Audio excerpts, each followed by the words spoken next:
নমস্কার বন্ধুরা, কেমন আছেন সবাই? আশা করছি সকলে খুব ভালো আছেন। আপনাদের ভালোবাসা এবং আশীর্বাদে আমিও ভীষণ ভীষণ ভালো আছি। লাইফ উইথ স্নিগ্ধার একটি নতুন ভিডিওতে আপনাদের সকলকে স্বাগত। অনেক দিনের লম্বা একটা গ্যাপের পর আবার একটা নতুন ভিডিও নিয়ে চলে এসেছি। আমার এবারে দীঘার ভিডিওগুলো আপনাদের যে বেশ ভালো লাগছে, সে আপনাদের কমেন্ট এবং আপনাদের ভালোবাসা দেখেই সেটা বুঝতে পারছি। তো আমরা ওল্ড দীঘা থেকে নিউ দীঘাতে এসেছি শুধুমাত্রই লেজার শোটা দেখবো বলে।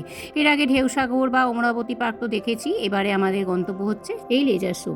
আর এই লেজার শোটা খুঁজে পেতে বেশ আমাদের খানিকটা কষ্ট পেতে হয়েছিল। এবারের ভিডিওটা এই নিয়েই থাক। এখানে আগে গেট ছিল ওয়ান্ডারল্যান্ড, আগে এখানে আমরা তো গিয়েছি, এটাতে আমার মনে আছে। হ্যাঁ, মনে আছে তো কি করবে, ওরা বলছে এদিক দিয়ে ওদিক দিয়ে, ওই জন্য বারবার জিজ্ঞেস করে যেতে হবে।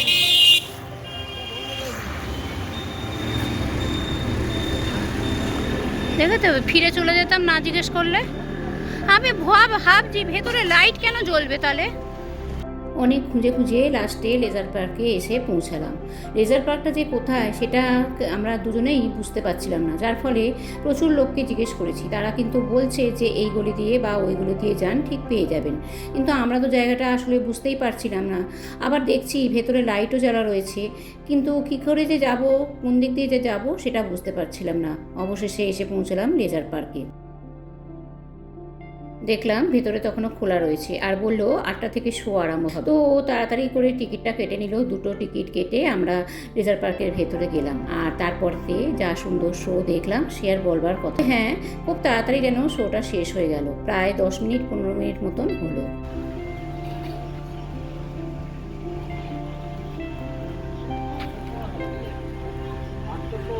তো টিকিট কেটে নাও, ঠিক আছে, টিকিট কেটে নাও।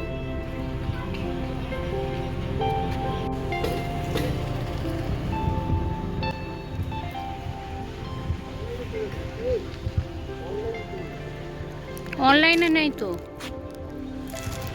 অনলাইন আছে তোমার?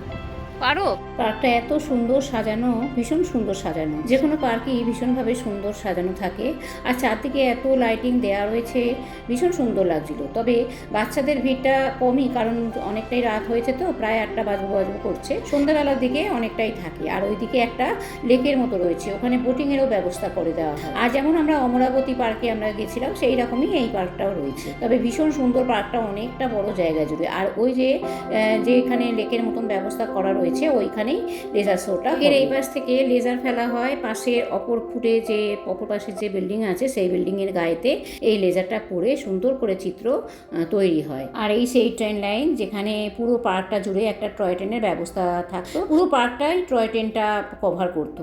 অনেকদিন আগে যখন আমার ছেলে ছোট ছিল, তখন আমরা এই পার্কে এসেছিলাম, কিন্তু সেই জায়গায় যে এইটা হয়েছে সেটা আমরা কিছুতেই বুঝতে পারছিলাম না। দেখো কি সুন্দর চারদিকটা সাজানো পরিপাটি করে।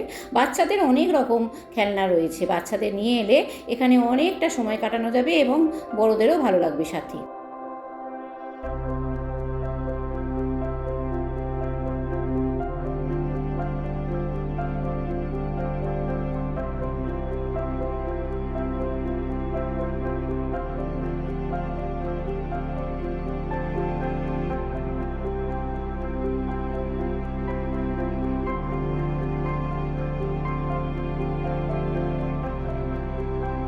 ওদিকে লেজার শো শুরু হয়ে গেছে, তাই জন্য আমি আর আমার কর্তা দুজনেই দৌড়াচ্ছি। আসলে পার্কটা এতটাই বড়, আমরা এদিকটা চলে এসেছিলাম, যার ফলে যেতে খানিকটা টাইম লাগছিল।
বেশ ভালোই লাগছিল। একের পর এক গান দিয়ে লেজার শো মানে তৈরি হয়েছে, আর খুবই সুন্দর সুন্দর গান, সেগুলো 90s-এর গানও রয়েছে, আবার কিছু নতুন গানের মধ্যেও রয়েছে। তো ভালোই লাগছিল, নানান ধরনের কালারিং বেশ লাইটের মধ্যে।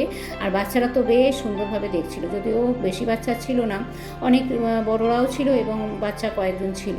তো কি বলবো, ওই জায়গাটা যেহেতু লেকের ধার, এত মশা, দাঁড়ানোই যাচ্ছিল না। কোনো রকমে তাড়াতাড়ি করে দেখে তারপরে তো 10 মিনিট মতন চললো। 10 মিনিটের পর শেষ হয়ে গেল, তারপরে আবার 10 মিনিট ওয়েট করে আবার এইটাই আবার আরম্ভ হলো। তো যেইটা টিকিটে আপনারা দুবার তিনবারও দেখতে পারেন, সেটা আপনাদের খুশি। এবার আমরা একটুখানি দাঁড়িয়ে রইলাম, পরের বারেরটাও একটুখানি দেখলাম, কিন্তু এত মশার জন্য দাঁড়ানোই যাচ্ছিল না। আর যেহেতু এদিকে আবার হোটেলেরও টাইম হয়ে যাচ্ছিল, রাতও হয়ে যাবে, যেহেতু আমাদের নিউ দীঘা থেকে ওল্ড দীঘা বেশ অনেকটা টোটো বা অটো পাওয়াও বেশ মুশকিল। রাত্রি প্রায় তখন 9টা বাজবো করছে। এবার হেঁটেও আসতে হবে অনেকটা, সেই কারণে আমরা আবার বাড়ির মানে হোটেলের পথেই পা দিলাম। তাহলে চলুন, আজকের মতন ভিডিওটা এখানেই শেষ করছি। লাইট শো দেখতে দেখতে ভিডিওটা আজকের মতন এখানেই শেষ করলাম। সবাই খুব ভালো থাকবেন, সুস্থ থাকবেন। ফিরে আসছি অন্য একটি নতুন ভিডিওতে। আর ভিডিওটা ভালো লাগলে অবশ্যই লাইক, কমেন্ট এবং শেয়ার করে আমার পাশে থাকবেন।